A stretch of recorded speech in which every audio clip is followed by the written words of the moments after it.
So we're discussing the COMMANDS trial. This is the phase 3 study of luspatercept versus an erythroid-stimulating agent, epoetin alfa, for patients with low-risk MDS, myelodysplastic syndrome, that are transfusion dependent but had not received prior therapy.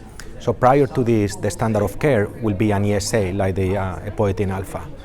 Luspatercept is a TGF-beta modulator that is currently approved in the United States, at least, for patients with low-risk MDS, particular subtype called ring sideroblastic anemia, that had already been treated with an ESA and lost response to it, or they were not candidates for such therapy.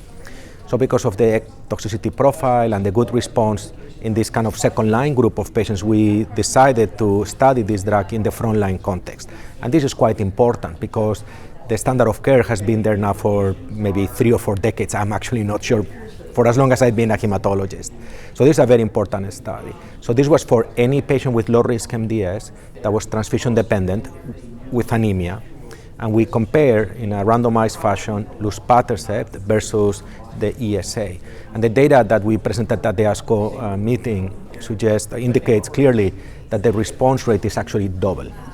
So it goes from like 60 to 30%. And then in addition, the duration of response also is significantly longer, from 77 weeks to 122 weeks. And the toxicity profile is very similar. So we think this is important data. This is probably going to be the next kind of like a standard of care for anemic patients with low-risk MDS. And I think these are really nice results for our patients.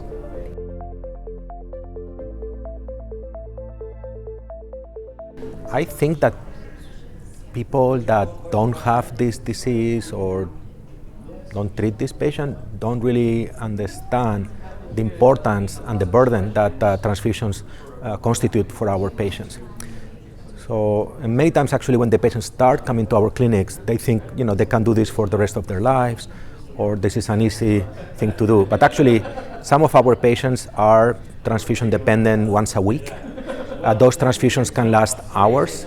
They're actually expensive, and they are associated with quite a significant risk of complications long-term from the infections, iron accumulation, maybe risk of infection. And at the end, actually, majority of the patients will not be able to tolerate those transfusions. So this is a major burden for our patients. So if we have a drug that basically doubles the response rate and doubles the duration of those responses, this is extremely meaningful for our patients.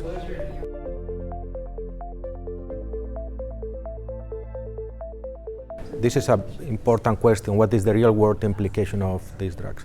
What is nice about these new approaches for anemia, for instance with luspatercept, is that these are very well tolerated, simple to administer. Basically, in this case, is 1 subcutaneous injection every 3 weeks. So the burden on our patients should be significantly less.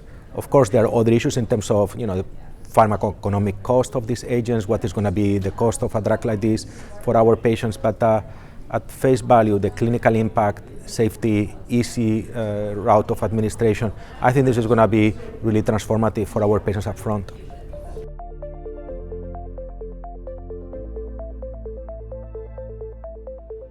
Well, I think we made it into the ASCO Daily Times today. I'm very grateful to ASCO because ASCO selected this presentation as one of the ones that they wanted to highlight. So there's been quite a bit of interest from the press and the public in terms of what this data means. And for a relatively not that frequent disorder like myelodysplastic syndrome, I think this is very important for our patients. So to be in a meeting like this with tons of data for breast and lung cancer, things like that, and then relatively a small disease like MDS having such an impact, at least in terms of interest, I'm very proud and I'm very happy of this.